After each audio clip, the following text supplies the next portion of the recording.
In the wake of World War II, the U.S. government is engaged in a large number of secret medical experiments designed to help win the Cold War. Developing techniques for mind control to create a so-called Manchurian candidate. What is the extent of these brainwashing experiments? How did the CIA become involved in such far-reaching and disturbing research? In May 1953, scientists at Porton Down are researching one of the most lethal nerve agents known to man, sarin. The experiments are conducted on military volunteers, but the young servicemen have no idea what they are letting themselves in for. On the board there was a separate notice, typed, which said in so many words, volunteers wanted to help find a cure for the common cold. By volunteering, Ken Earl becomes an unsuspecting guinea pig in the war against the Soviets. On May 4th at Porton Down, he and 5 other Air Force men are led into a small room by 2 technicians. We were told by the 2 men to roll up the left sleeve.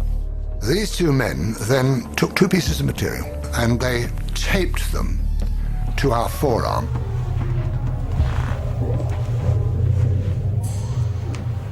They then gave us each a respirator and that we were not, under any circumstances, to take off the respirator.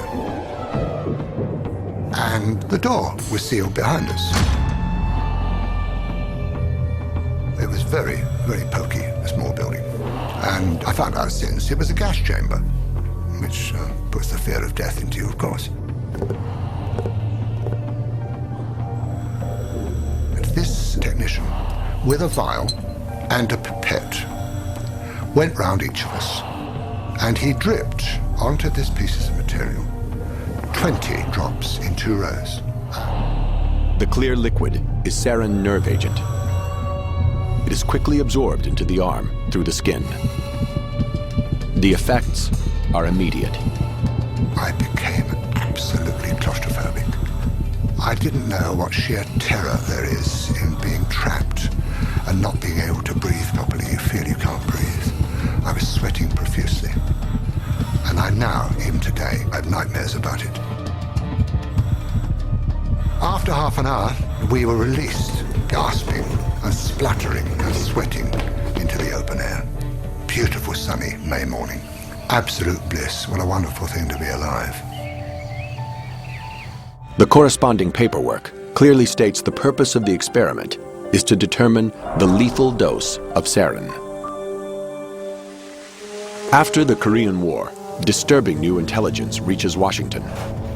Hundreds of American troops are still being held captive, subjected to brainwashing experiments, and then killed. Mind control research back home intensifies. The new goal is to cause an individual to become subservient to an imposed control, to the point where he will perform acts against his will and then have no memory of the act. The search for a real-life Manchurian candidate begins. To produce such an assassin, the CIA faces 2 main challenges: how to induce amnesia and how to program in new behavior. In 1957, Dr. Ewan Cameron, an eminent psychiatrist in Montreal, believes he has the answers. Cameron applies his techniques under the guise of normal therapy. There's a 3-part technique which started with an effort to wipe out past patterns of behavior. And this was accomplished through the use of particularly intensive, repeated, high-level electroshocks until no more convulsions could be elicited from a patient. Cameron then plays tape-recorded messages through helmets that are locked to his patients' heads. This psychic driving forces them to listen to repetitive statements for weeks on end to program in new behavior.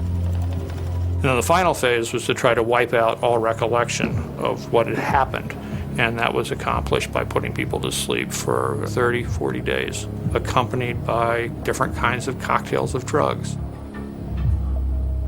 Now, that's not any kind of therapy. That's a brainwashing experiment.